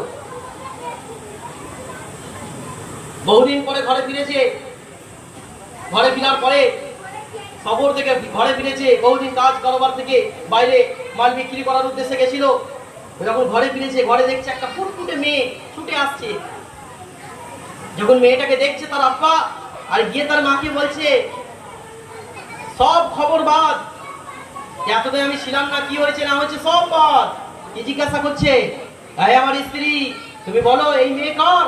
যে ফুটফুটে মেয়ে ছুটে আসছে আমার কোলের দিকে, এ মেয়ে কার মেয়ে? তখন তার মা বলছে, সেই মেয়েটার মা বলছে, আরে এই মেয়ে কাউরের অন্যর মেয়ে নয়, এ তো তোমার মেয়ে। তুমি যখন সফরে বেরিয়ে যাও কামানির উদ্দেশ্যে, তখন আমার পেটে আমার পেটে এসেছিল, অর্থাৎ আমি তখন প্রেগনেন্ট ছিলাম। তুমি যখন সফর থেকে ফিরে এসেছো দীর্ঘ 1 বছর পরে, এই মেয়ে সেই মেয়ে। মাতারাম বুঝলো দোস্ত, যখন 2-1 বছর পরে ফিরে আসার পরে নিজের ওই সন্তানকে দেখছে, মেয়ে সন্তানকে দেখছে, মানুষের মন খুশ হয়ে যাওয়ার কথা যে আমার সন্তান হয়েছে, একটা ফুটফুটে মেয়ে তৈরি হয়েছে, যে হেঁটে হেঁটে আসছে, আব্বা আব্বা বলছে, মন খুশ হয়ে যাওয়ার কথা। 2-3 বছর পরে ফিরেছে, তাকে দেখে মনটা শান্ত হয়ে যাওয়ার কথা, মন খুশ হয়ে যাওয়ার কথা, উদার হয়ে যাওয়ার কথা। কিন্তু সেই বাপ কত নিষ্ঠুর, কত অন্তর পাষাণ, কত হৃদয় কঠিন, তারপরে এই কাজ করেছে। তার মাকে বলছে, আচ্ছা আচ্ছা খুব ভালো, তুমি একে তৈরি করে দাও, একে সাজিয়ে দাও, একে গুছিয়ে তৈরি করে দাও, আমি একে ঘুরতে নিয়ে যাব। যখন তার মা খুশ হয়ে গেল, যাক যাক, সবাই তো মেয়ে হলে তারা রেগে যায়, মেয়েকে হত্যা করে ফেলে, আমার স্বামী কত সুন্দর, তার অন্তরটা কত কোমল, তার অন্তরটা কত নরম, যে আমার মেয়েকে দেখে এত বড় খুশ হয়ে গেল। যাও যাও, তুমি আমার মেয়েকে ঘুরিয়ে নিয়ে আসো।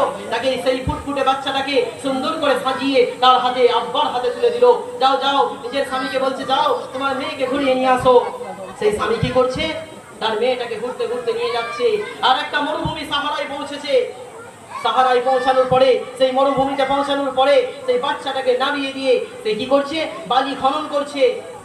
কিতাবের মধ্যে বলা হয়েছে, মানুষ, যে কোনো মানুষ যদি এই কিতাবটাকে পড়ে, এই আলফাজগুলোকে পড়ে, এই অকিয়াটাকে পড়ে, অকিয়াটা পড়ার পরে তার অন্তরটা ফেটে যাবে, তার কলিজাটা ফেটে যাবে, তার চোখ থেকে পানি চলে আসবে। একটা মানুষের হৃদয়, একটা মানুষের অন্তর কতটা কঠিন হতে পারে, কতটা পাষাণ হতে পারে। বালি সরাচ্ছে, মাটি ঘুরতে ঘুরতে বালি সরাতে সরাতে যখন কিছুটা গর্ত হয়ে গেল, বাপ সেখানে নেমেছে, সেখানে নেমেও বালি তুলছে। আর বাপের দাড়িতে ইচ্ছাতে কি লেগেছে, বালি লেগেছে। তো বাপ ওখান থেকে উঠে এসেছে, সেই শিশু বাচ্চাটাকে নিচে নামিয়েছে।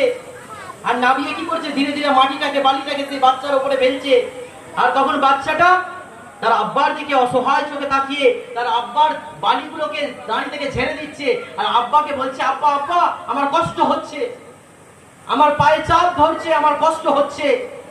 বড় একটা ছোট্ট শিশু বাচ্চা যদি কোনো কারণে আঘাত পেয়ে যায়, চাই আমার সঙ্গে সম্পর্ক থাক আর না থাক, রিশতেদারি থাক আর না থাক, যে মহল্লার হোক, যে সম্প্রদায়ের হোক, যে ধর্মের হোক না কেন, যদি পড়ে গিয়ে পাটা ছিঁড়ে যায়, আমি তাকে আহা বলে বুকে টেনে নেবো, তাকে তুলে নিয়ে গিয়ে যদি পা ছিঁড়ে যায় পাটা ধুইয়ে দেবো, তাকে মলম লাগিয়ে দেবো।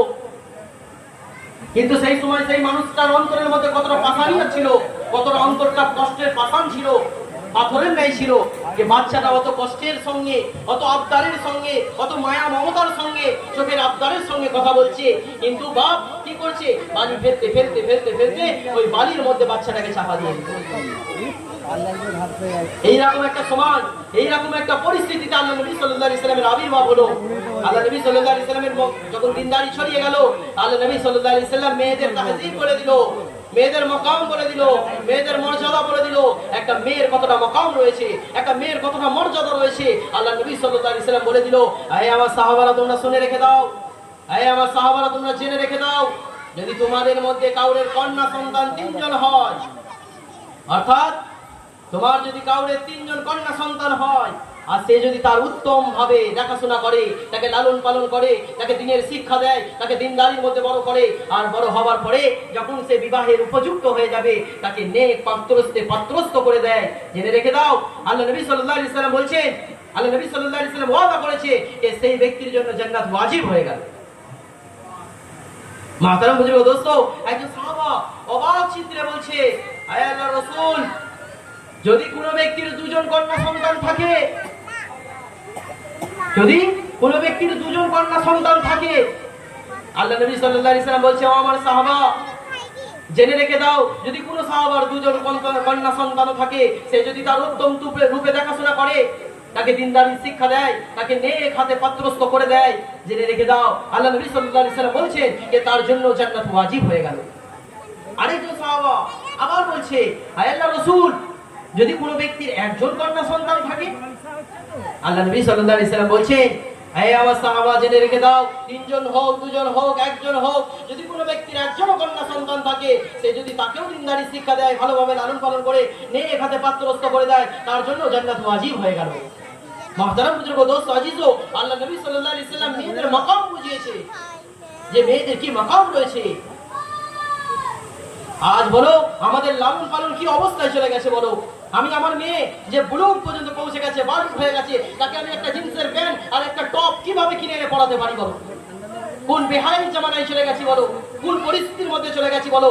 একটা মেয়ে যে প্রাপ্ত বয়সকে পৌঁছে গেছে, সে একটা টপ পরে একটা পিতার সামনে কিভাবে দাঁড়াতে পারে বলো? একটা টপ আর একটা জিন্সের প্যান্ট পরে সে বেহায়ার মতো সারা দুনিয়ার মধ্যে চক্কর মারতে পারে কিভাবে বলো? এ কে করছে বলো? এ তো তার পিতা করাচ্ছে তাকে। শাসনের লাঠি ঘরের মধ্যে কায়েম রাখতে হবে, দিনদারির তাকে কায়েম রাখতে হবে, বারবার ছোটদের তাকে বোঝাতে হবে, তাকে পর্দানশীল করতে হবে, তবে তো সে পর্দার আহমিয়ত বুঝবে।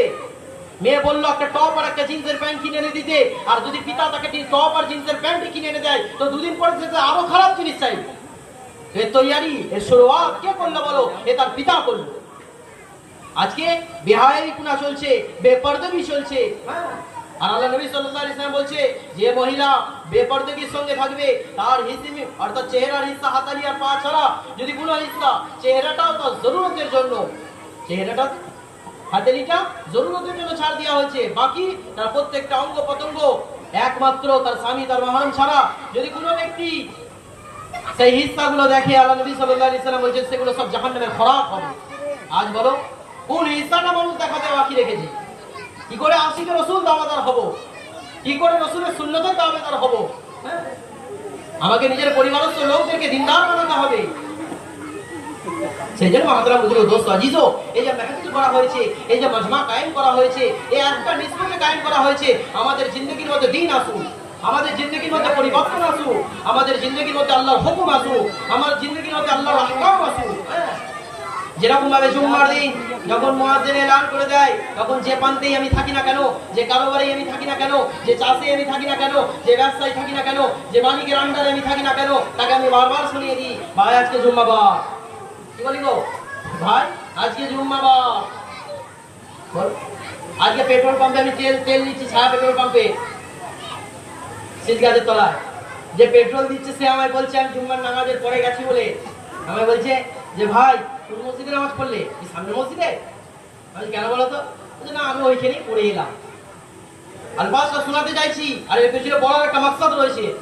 তার আলফাজ যে ভাই আমি ওই মসজিদে নামাজ পড়ে এলাম, জানো ভাই আমি বলে দিয়েছি, পেট্রোল পাম্পের মালিককে বলে দিয়েছি আমি ডিউটি করবো ভাই, কিন্তু জুম্মার দিন আমাকে ছেড়ে দিতে হবে, জুম্মার নামাজ আমি পড়তে যাবো। আর মালিকও বলেছে হ্যাঁ জুম্মার নামাজ তুমি পড়তে যাবে। মুসলিম নয়, গায়ের মুসলিম, কিন্তু তার মধ্যে নামাজের আহমিয়ত রয়েছে, সেও নামাজকে মহব্বত করে, ভালোবাসে, যে কারণে সে কি বলছে, যাও যাও তুমি নামাজে যাবে, অসুবিধা নেই। বলো আজকে মানুষ জুম্মার নামাজটাকে নামাজ মনে করেছে, জুম্মার নামাজটাকে ইবাদত মনে করেছে, জুম্মার নামাজে মাথা নত করতে হয়, সিজদা করতে হয়, আল্লাহর সামনে ঝুঁকে স্বীকারোক্তি দিতে হয়, আয় আল্লাহ তুমি রব্বে হাকিকি, আয় আল্লাহ তুমি মাবুদে হাকিকি, আয় আল্লাহ তুমি আমাদের রব, তুমি আমাদের মালিক, তুমি আমাদের প্রতিপালক, তুমি আমাদের পালনহার, তুমি আমাদের সৃষ্টিকর্তা, যার ইকরার আমি করছি, আয় আল্লাহ সিজদায় মাথা নত করে দিই। বড় আসান হয় কি হয় না? জুম্মায় ভর্তি হয় কি হয় না? মসজিদ ভর্তি হয় কি হয় না? মসজিদের বারান্দা ভর্তি হয় কি হয় না? মসজিদের বারান্দা ছক্কে বাইরে কোথায় চলে যায়? রাস্তায় চলে যায় এক একটা মসজিদে। হ্যাঁ, হয় কি হয় না? কেন? কেননা জুম্মার নামাজ পড়তে হবে সেদিন থেকে মেনে নিয়েছে, তো আল্লাহ তার জন্য আসান করেছে। আজকে মানুষ কি ভেবে নিয়েছে? শুধু জুম্মার দিনই নামাজ পড়তে হয়, শুধু ঈদের দিনই নামাজ পড়তে হয়, শুধু বকরিদের দিনই নামাজ পড়তে হয়, যে জন্য আল্লাহ তার জন্য ওটা আসান করে রেখেছে। আর বাকি ওয়াক্তে ওই মুনাদি, ওই আল্লাহ, ওই এলান একই জিনিস গুনছে, মুনাদি হয়ে এলানি করছে আল্লাহু আকবার। আল্লাহ বলো তোমার কাজ কারোবার ব্যস্ততা চাকরি জরুরত সমস্ত কিছু ছোট আল্লাহর হুকুমের সামনে, আল্লাহর বুনিয়াদের সামনে, আল্লাহর রুবুবিয়তের সামনে, আল্লাহর কুদরতের সামনে, আল্লাহর বড়াইয়ের সামনে তোমার প্রত্যেকটা তাকাজা, তোমার প্রত্যেকটা জরুরত সব ছোট। কে এলান করছে? আল্লাহর মুনাদি মুয়াজ্জিন এলান করছে আল্লাহু আকবার। কেন যাচ্ছি না আমি? কেন বেফালতু চায়ের দোকানে বসে দিন কাটিয়ে দিচ্ছি, বেফালতু গল্পের আড্ডায় বসে দিন কাটিয়ে দিচ্ছি, বেফালতু ঘরে বসে বসে সময় কাটিয়ে দিচ্ছি? কে আমাকে বাধা দিল বলো? আমাকে শয়তান ঘাড় ধরে রাখিনি, শয়তান হাত ধরে টেনে রাখিনি যে কালকে আমাদের ময়দানে বলবো আয় আল্লাহ শয়তান ওয়াসওয়াসা দিয়েছে যে কারণে যেতে পারিনি। শয়তান সেদিনকে বলবে আয় আল্লাহ আমি তোমার কোনো বান্দার হাতটা ধরেছিলাম না, তোমার কোনো বান্দার ঘাড় ধরেছিলাম না, যে না না তোমাকে নামাজ পড়তে যেতে দেবো না, না না তোমাকে হারাম কাজ থেকে আমি হারাম কাজের দিকে তোমাকে নিয়ে যাবো, হালাল কাজ থেকে রুখে দেবো। আমি কাউরের হাত ধরে করাইনি, আমি কাউরের ঘাড় ধরে করাইনি। আয় আল্লাহ এ তো নিজে নিজে করেছে। আজকে কে করছে বলো? আমরা নিজেরা নিজে করছি। মহল এত খারাপ জায়গায় চলে গেছে, পরিস্থিতি এত খারাপ জায়গায় চলে গেছে। এলান হয়েছে, কি হয়েছে? মাইয়াত হয়েছে। এলান হয়েছে গো, মাইয়াত হয়েছে। জানাজা কখন হবে? আসরের নামাজের পরে হবে। এলান হয়েছে আসরের নামাজের পরে জানাজা হবে। বহু দূর দূরান্ত থেকে মানুষ এসেছে, গ্রামবাসী এসেছে, বন্ধু বান্ধব এসছে, রিলেটিভ এসছে, আত্মীয় স্বজন এসছে, আমরাও গেছি। সব জানাজায় শরীক হবো। মসজিদে নামাজ চলছে আর এলান হচ্ছে যে ভাই আসরের নামাজ হয়ে গেলেই সঙ্গে সঙ্গে কিন্তু জানাজা নিয়ে মসজিদের দিকে কবরস্থানের দিকে রওনা হয়ে যাবে, এক্ষুনি জানাজা হবে। মসজিদের ভেতরে 50টা লোক আর রাস্তার ধারে বাইরে দাঁড়িয়ে আছে 150 খানা লোক যারা জানাজার নামাজ পড়বে। কি পড়বে গো? জানাজার নামাজ পড়বে। 150টা লোক বাইরে দাঁড়িয়ে রয়েছে আর মসজিদে আসরের নামাজ চলছে, 40টা 50টা লোক আছে। বলো আসরের নামাজ ফরজ ছিল না জানাজার নামাজ ফরজ ছিল? জানাজার নামাজটা হচ্ছে ফরজে কিফায়ার নামাজ। যদি গ্রামের তরফ থেকে কিছু মানুষ পড়ে তাহলে কি হয়ে যাবে গো? আদায় হয়ে যাবে সমস্ত মানুষের তরফ থেকে। যেরকম রমজান মাসে শেষ 10 দিন ইতিকাফ করা, বুঝলো? একটা মানুষ যদি আদায় করে সবার তরফ থেকে আদায় হয়ে গেল, গ্রামবাসীর তরফ থেকে। যদি না করে সবাই গুনাহগার হলো। তো জানাজার নামাজ যেটা ফরজে কিফায়া বলা হয়েছে, বলো কিছু সংখ্যক মানুষ আদায় করলে আদায় তো হয় না, তো হতো কি হতো না বলো? কিন্তু জানাজাটাকে কত জরুরি মনে করেছি যে সব দাঁড়িয়ে রয়েছি, কিন্তু মসজিদে আসরের নামাজ হচ্ছে, সেই নামাজটাকে ছেড়ে দিলাম। আমি নামাজটা ছেড়ে দিয়ে, আসরের নামাজ ছেড়ে দিয়ে ইন্তেজার করছি নামাজটা হয়ে যাক, আর গিয়ে জানাজার নামাজে খাড়া হয়ে দোয়া করবো আল্লাহর কাছে এই মাইয়াতের জন্য। বলো যে ব্যক্তি আসরের নামাজ ছেড়ে দিল সেই ব্যক্তির উপর আল্লাহর লানত হলো। যে ব্যক্তি আসরের নামাজ ছেড়ে দিল সেই ব্যক্তির জন্য ফেরেশতারা বদদোয়া করলো। বলো যে আল্লাহর লানত আমার মাথার উপরে রয়েছে, যে ফেরেশতার বদদোয়া আমার উপরে রয়েছে, আমি কিভাবে একটা মাইয়াতের জন্য জানাজায় দাঁড়িয়ে দোয়া করতে পারি? কমসে কম এই চিন্তা ভাবনাটা তো আসতে হবে। আমি জানাজায় এসেছি, চলো ঈশান আসরের নামাজটা হচ্ছে, আসরের নামাজটা মসজিদে পড়ি, আসরের নামাজ পড়ে এসে তারপরে জানাজায় শরীক হবো। আজকে মহল কোন জায়গায় চলে গেছে বলো? মানুষ ইবাদত থেকে কত দূরে সরে গেছে, নামাজ থেকে আল্লাহর হুকুম থেকে কত দূরে সরে গেছে। সেই জন্য মহতরম দোস্ত আজিজও আমাদেরকে চিন্তা করতে হবে, আমাদেরকে ফিকির করতে হবে। হায়াত কাটছে, দ্রুত গতিতে শেষ হচ্ছে। আজকে বাঁচপানা, কালকে জওয়ানি, পরশু বার্ধক্য, মৌত, সব ইন্তজার করছে। চুল পাকছে, দাঁত কমজোর হচ্ছে, শরীরের অঙ্গ পতঙ্গ কমজোর হচ্ছে, আর মানুষ ধীরে ধীরে কোন দিকে এগিয়ে যাচ্ছে? সব মৌতের দিকে এগিয়ে যাচ্ছে। সেজন্য নিজের কবরকে বানাতে হবে, নিজের আখিরাতকে বানাতে হবে। নিজের কবর, নিজের আখিরাতকে তৈরি করতে গেলে আমাকে আল্লাহর হুকুমের সামনে ঝুঁকতে হবে, আমাকে রসুলের তাবেদার হতে হবে, রসুলের সুন্নাত তরিকায় জিন্দেগি যাপন করতে হবে। আমার পরিবারস্থ লোকদের মধ্যে দিনদারি নিয়ে আসতে হবে, আমার মা বাবার মধ্যে দিনদারি পেশা নিয়ে আসতে হবে, আমার স্ত্রীর মধ্যে, আমার সন্তানের মধ্যে, তাদের মধ্যে দিনদারি পেশা কায়েম করতে হবে। আর নচেত কি হবে গো? বদিনের পেশা হাওয়া উঠবে, বদিনী কায়েম হয়ে থাকবে, আর মানুষ গুমরাহির পথের দিকে ধীরে ধীরে এগিয়ে যাবে। আজকে বলো পুরো মহল্লার মধ্যে যদি ঘোরা হয়, শুধু খেতাব করছি কোটাল পুকুরকে নয়, শুধু খেতাব করছি পান্ডুয়াকে নয়, সারা বিশ্বের কথা বলছি আমি। যে কোনো মহল্লা হোক, যে কোনো গ্রাম হোক, যদি 100টা মানুষকে খাড়া করে দেওয়া হয়, যদি 100টা মানুষকে খাড়া করে দেওয়া হয় আর তাকে শরীয়ত সম্বন্ধে জিজ্ঞাসা করা হয়, বলা হয় যে ভাই 100 জনের মধ্যে থেকে যদি বলা হয় যে তোমাদের মধ্যে থেকে কজন আছো যে কোরআন তিলাওয়াত করতে পারো, বলো 100 জনের মধ্যে একটা হাত উঠবে নাকি সন্দেহ হয়ে যায়। তাহলে মানুষ কোরআনকে কোথায় ঠেলে দিয়েছে বলো? নামাজকে কোথায় ঠেলে দিয়েছে বলো? দিনদারিকে কোথায় ঠেলে দিয়েছে বলো? সেই জন্য মহতরম মুজিব দোস্ত আজিজও দিনদারি আমাদের জিন্দগির মধ্যে আনতে হবে।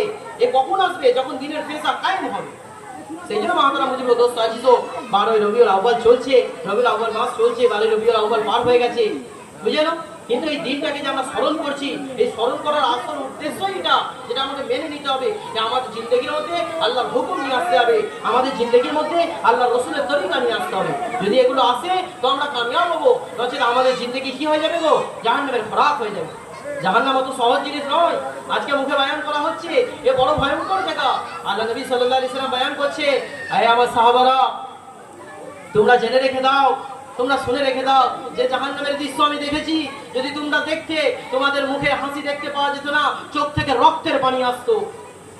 জাহান্নামের যে হিস্সা আমি দেখেছি, যদি তোমরা ওই জাহান্নামের হিস্সা দেখতে, তাহলে জেনে রেখে দাও তোমাদের চোখে কি আসতো গো? পানি আসতো না, বলকে রক্তের ফোঁটা এসে যেত, এত কষ্ট পেতে। জাহান্নামের কি রয়েছে গো? আল্লাহ নবী সাল্লাল্লাহু আলাইহি ওয়াসাল্লাম বলছেন, জাহান্নামের মানুষের খোরাক যেটা দেওয়া হবে সেটা যাকুম দেওয়া হবে। যাকুম এমন একটা ফল, এমন একটা তিতো ফল, কাঁটাযুক্ত ফল, যেটা মানুষ খাবার সঙ্গে সঙ্গে সে এতটা কষ্ট পাবে যেটা কল্পনার বাইরে, যার ভেতরে যাবে না ওপর দিকে আসবে, কিন্তু কষ্ট সে ভোগ করবে। কি করবে গো? কষ্ট ভোগ করবে। আজকে দুনিয়া থেকে এসে বউয়ের সঙ্গে ঝগড়া হয়েছে, রেল লাইনে মাথা দিয়ে দিল। বাপের সঙ্গে ঝগড়া হয়েছে, রেল লাইনে মাথা দিয়ে দিল। গাড়ির সামনে দাঁড়িয়ে গেল, হ্যাঁ তোমার জান তুমি দিয়ে দিলে, যেটা একেবারে হারাম করা হয়েছে তুমি দিয়ে দিলে, আত্মহত্যা করলে, আর ভাবলে আমি তো নাজাত পেয়ে গেলাম, বাস আমি তো সমস্ত ঝামেলা থেকে মিটে গেল। কিন্তু আল্লাহর ওয়াদা রয়েছে, আল্লাহ রাসূলের ওয়াদা রয়েছে, জেনে রেখে দাও মৃত্যু একবার হবে, যেটা দুনিয়াতে হবে, এরপরে কোনো মৃত্যু নেই। মৃত্যুকেও মৃত্যু দিয়ে দেওয়া হবে, মৃত্যুকেও জমা করে দেওয়া হবে। মৃত্যু বলে কোনো জিনিস আর পরকালে থাকবে না, জাহান্নামে থাকবে না, জান্নাতে থাকবে না, আখিরাতের দিনে থাকবে না, মৃত্যু বলে কোনো জিনিস থাকবে না। তো মানুষ যখন যাকুম খাবে, সে আর্তনাদ করবে, সে কষ্ট পাবে, সে চিল্লাবে, নিজের কষ্টটাকে জাহির করবে, নিজের আর্তনাদটাকে জাহির করবে, আর বুঝাতে চাইবে যে কত কষ্ট পাচ্ছি, যেন জানটা বেরিয়ে গেলে বেঁচে যায়। কিন্তু জান বেরোবে না, কিন্তু মওত হবে না। সে তখন পানির পিপাসার কারণে চিৎকার করবে, পানি পানি বলে চিৎকার করতে থাকবে। আল্লাহ নবী সাল্লাল্লাহু আলাইহি ওয়াসাল্লাম বলছে, জানো তার সামনে পানি পেশ করা হবে। সাহাবারা বলছে, আল্লাহ রাসূল তাকে পানি পান করার জন্য দেওয়া হবে? আল্লাহ নবী সাল্লাল্লাহু আলাইহি ওয়াসাল্লাম বলছে, হ্যাঁ ওই পানি দেওয়া হবে যেটা জাহান্নামীদের পিপ হবে, জাহান্নামীদের পুঁজ হবে, জাহান্নামীদের রক্ত হবে। সেই রক্ত, সেই পুঁজকে ফুটানো হবে, সেই ফুটন্ত পুঁজ এবং রক্ত মিশ্রিত যে পানিটা হবে, সেটা ওই ব্যক্তির সামনে পেশ করা হবে। এতটাই গরম হবে, এতটাই গরম হবে। আল্লাহ নবী সাল্লাল্লাহু আলাইহি ওয়াসাল্লাম বলছে, যখন সে ওই পেয়ালাটাকে তার মুখের কাছে নিয়ে আসবে, তার গরমাহটের কারণে তার ঠোঁট ফুলে ঝুলে যাবে। সাহাবারা অবাক হয়ে বলছে, আল্লাহ রাসূল এত গরম ফুটন্ত পানি, আর ওই পুঁজ আর ওই রক্ত মিশ্রিত পানি, ওই দুর্গন্ধময় পানি, আল্লাহ রাসূল সেই ব্যক্তি কি পান করবে? আল্লাহ নবী সাল্লাল্লাহু আলাইহি ওয়াসাল্লাম বলছে, এই আমার সাহাবারা জেনে রেখে দাও, তার পিপাসা এত কঠিন হবে, তার কষ্ট এতটা কঠিন হবে, তার আর্তনাদ এতটা কঠিন হবে, সে আর ওই পুঁজকে পুঁজ মনে করবে না, সে আর ওই রক্তকে রক্ত মনে করবে না, সে ওই গরমকে গরম মনে করবে না। সে নিজের পিপাসাকে নিবারণ করার জন্য ওই গরম পেয়ালাকে পান করবে, যে পেয়ালাকে নিয়ে পানি পান করবে, ওই পুঁজ এবং রক্ত মিশ্রিত পানিটাকে পান করবে। যখন সে পানি পান করবে, তার যে হালাত থেকে পানি যাবে, অর্থাৎ যে কণ্ঠ থেকে পানি ঢুকলো আর যে আঁকড়ি থেকে যাবে, আল্লাহ নবী সাল্লাল্লাহু আলাইহি ওয়াসাল্লাম বলছে, তার গরমাহটের কারণে, তার গরমের কারণে, তার তেজের কারণে, তার ভেতরে নাড়ি ভুঁড়ি যত কিছু রয়েছে সব বলতে বলতে তার পায়খানার রাস্তা থেকে বেরিয়ে যাবে। সে চিল্লাবে, সে কষ্ট পাবে, আর্তনাদ করবে, কিন্তু জেনে রেখে দাও তার মওত হবে না। সেই জন্য মাহতারাম মুজিব দোস্ত আজিজো, সেই জাহান্নাম থেকে বাঁচার এলান আল্লাহ নবী সাল্লাল্লাহু আলাইহি ওয়াসাল্লাম করেছে, তার রাহনুমাই আল্লাহ নবী সাল্লাল্লাহু আলাইহি ওয়াসাল্লাম করেছে, তার রাহবারি আল্লাহ নবী সাল্লাল্লাহু আলাইহি ওয়াসাল্লাম করেছে, তার পথ দেখিয়েছে, তার রাস্তা দেখিয়েছে। আয় বিশ্ববাসী, আয় আমার উম্মতি, আল্লাহ নবী সাল্লাল্লাহু আলাইহি ওয়াসাল্লাম বলছেন, আয় আমার উম্মতি, তোমরা নিজেকে হারাম থেকে বাঁচিয়ে নাও। আয় আমার উম্মতি, তোমরা নিজেকে আল্লাহর নাফরমানি থেকে বাঁচিয়ে নাও। আয় আমার উম্মতি, তোমরা আল্লাহর ফরমাবরদারির মধ্যে ডুবে যাও, তোমরা আল্লাহকে রাজি করে নাও। চাই নিজের চোখের দুটা পানি দিয়ে হোক, নিজের চোখের পানি ফেলে আল্লাহর কাছে ক্ষমা চাও, আর হাত তুলে বলো, আয় আল্লাহ কত হায়াত পার করেছি, আয় আল্লাহ কত সময় পার করেছি, আয় আল্লাহ কত দিন পার করেছি, কত রাত পার করেছি, কত সপ্তাহ পার করেছি, কত মাস পার করেছি, 30টা বছর 40টা বছর আমার হায়াত শেষ হয়ে গেল। আয় আল্লাহ গুনাহ দেখতে পাই, কোনোদিন তোমার ফরমাবরদারি দেখতে পারছি না। শুধু জবান থেকে মিথ্যা বেরিয়েছে, শুধু মানুষকে ধোঁকা দিয়েছি, শুধু পরনিন্দা করেছি, শুধু পরচর্চা করেছি, শুধু গীবত করেছি। আল্লাহর নাফরমানির মধ্যে জিন শেষ করে দিয়েছি। আয় আল্লাহ তুমি তো রব্বে হাকিকি, তুমি তো মাহবুবে হাকিকি, তুমি তো ক্ষমা করাকে পছন্দ করো। আয় আল্লাহ আমি তো তোমার গোলাম, আয় আল্লাহ আমি তো তোমার বান্দা। আয় আল্লাহ তুমি ব্যতীত কোনো রব নেই যার সামনে হাত উঠাবো। আয় আল্লাহ তুমি ব্যতীত কোনো মালিক নেই যার সামনে মাথা নত করবো। আয় আল্লাহ তুমি ব্যতীত কোনো খালিক নেই যার সামনে বুকুটা চোখের পানি ফেলে নিজের মনের কষ্টকে জাহির করবো। আয় আল্লাহ আজ তোমার দরবারে দুটো হাত তুলেছি। আয় আল্লাহ তুমি আমার তওবাকে কবুল করো, আমার গুনাহকে মাফ করো। আল্লাহ নবী সাল্লাল্লাহু আলাইহি ওয়াসাল্লাম নিজের সাহাবাদেরকে লক্ষ্য করে বলছে, আয় আমার সাহাবারা জেনে রেখে দাও, আল্লাহ নবী সাল্লাল্লাহু আলাইহি ওয়াসাল্লাম বলছে আল্লাহ তাআলা তাকে কি করে দেয়? ক্ষমার এলান করে। সেজন্য মাহতারাম মুজিব দোস্ত আজিজ, ইফতার পরেও নামাজের পরেও আমাদের আরো বক্তারা রয়েছেন, ওনারা বায়ান করবেন। আমরা গ্রামবাসী সবাই উপস্থিত থাকবো, আর বায়ানের মধ্যে যে কথা আসবে তার কথার উপরে আমরা কি করবো? আমল করার চেষ্টা করবো ইনশাআল্লাহ। আল্লাহ তাআলা আমাদেরকে বলা এবং শোনার উপর আমল করার তৌফিক নসিব করুক। ওয়া আখির দাওয়ানা আলহামদুলিল্লাহি রাব্বিল আলামিন।